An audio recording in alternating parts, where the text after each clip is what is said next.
welcome to Binderjet Indonesia Channel. Di video kali ini saya nggak sendiri karena saya ditemani oleh teman saya, Haji. Di video kali ini kita ada di segmen Binder Us. Kita bakal ngejawab pertanyaan dari Binderpreneur seputar dengan tinta.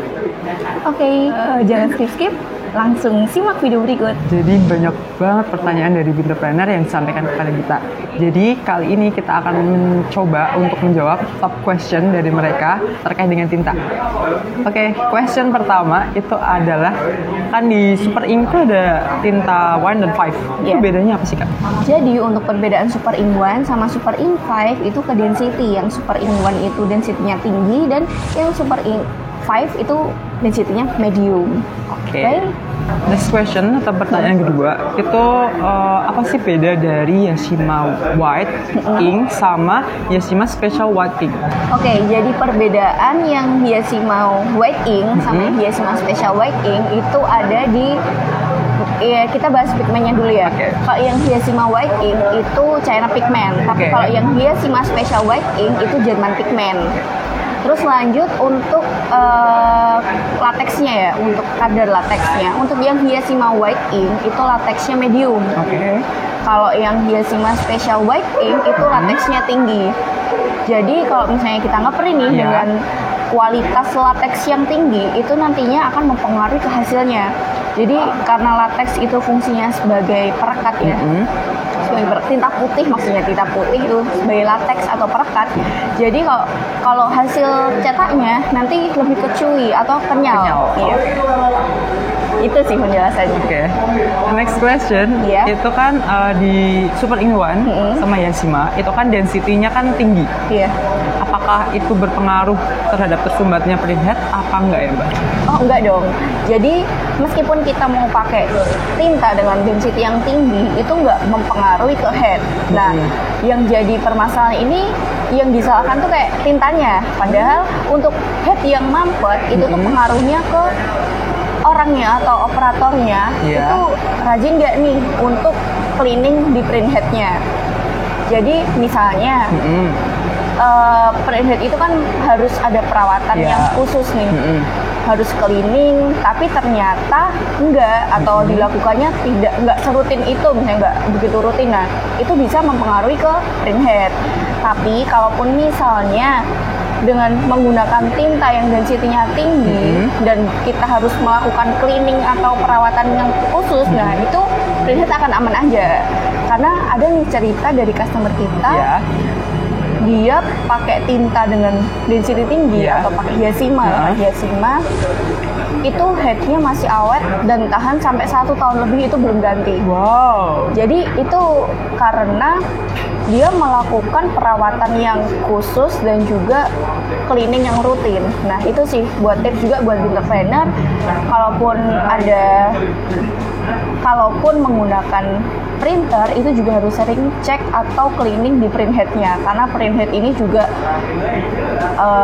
kesannya mahal ya, mahal. Jadi kita harus kayak menjaga dengan perawatan yang khusus itu. Next question. Untuk pertanyaan keempat, apakah density itu mempengaruhi hasil cetak? Jadi kita bahas yang tinta CMYK dulu ya. Tinta CMYK dengan high density itu nanti warna yang keluar itu juga lebih cerah. Keluar gitu ya warnanya? Iya, jelas, pasti. Karena gini, ada harga, ada kualitas pasti. Ada harga, ada rupa.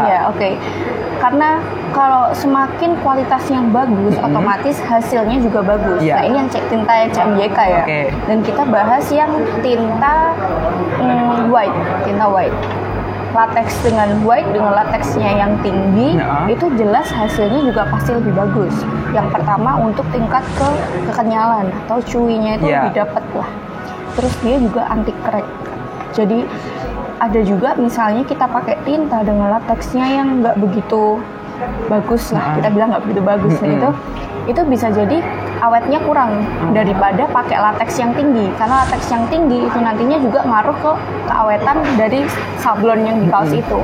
Maupun kita mau tarik juga nggak bakal crack. Nah, itu sih kalau kita mau pakai tinta yang bagus, pasti kualitasnya juga pastinya bagus. Kan di printer PSD kita itu kan ada tinta fluorescent. Iya. Nah, itu karakteristik hasil dari tinta fluorescent itu gimana ya, Mbak? Oke. Di budget SC kita ini kan ada special color ya. Special colornya kita itu sebutannya fluorescent. Nah, fluorescent ini ada 4 warna. Fluorescent yellow, fluorescent magenta, red, dan blue. Nah, 4 warna ini kalau misalnya kita disatuin, hasilnya kayak gini. Jadi kalau misalnya kita sorot pakai sinar UV, itu nanti bisa nyala. Nah, ini salah satu keunggulan dari printer kita, karena printer kita itu satu-satunya printer DTF yang bisa menghasilkan warna fluorescent. Wow. Dan ini tuh cocok banget jadi peluang usaha buat bisnis aparel, karena ada inovasi baru nih dengan sablon kaos yang warna fluorescent. Hasilnya lebih cerah, lebih terang juga. Apakah kan di Binterjet sendiri itu kan sering promo tinta. Nah, apakah itu berpengaruh terhadap kualitas tintanya itu apa gimana? Oh, enggak dong. Meskipun kita sering mengadakan diskon, itu nggak ada pengaruh sama sekali ke kualitasnya. Kita masih dengan yang sama, produk yang sama, dengan kualitas yang sama. Tapi karena kita baik hati nih, jadi kita sering kasih promo. Tapi disclaimer ya, untuk ini emang nggak ada penurunan kualitas, jadi tetap kualitas yang sama. Berarti produknya sama kayak pas harga normal? Iya, sama aja. Karena barang kita sama, cuman kita lagi ada promo aja. Berarti bedanya cuma itu. Next question atau pertanyaan terakhir. Pertanyaan yang paling ditunggu-tunggu sih terhadap harga. Harganya tuh gimana, Mbak? Apakah ada promo juga? Kalau misalnya harga, Binterpreneur bisa nih chat di WhatsApp admin kita di bawah ini, bisa tanya untuk harga. Dan kita juga ada promo di bulan Desember ini. Untuk promonya bisa cek langsung di Instagram kita @binterjetindonesia. Yang nantinya kita ada promo terus buat Binterpreneur, bisa pantengin di sosmed kita. Nah, itu tadi pembahasan Binter As di sesi kali ini. Dan untuk nextnya, Binterpreneur pengen kita bahas apa ya? Untuk ada pertanyaan lain, bisa komen di bawah ini ya. Jangan lupa subscribe, like, dan share video ini. Sampai jumpa. Bye-bye.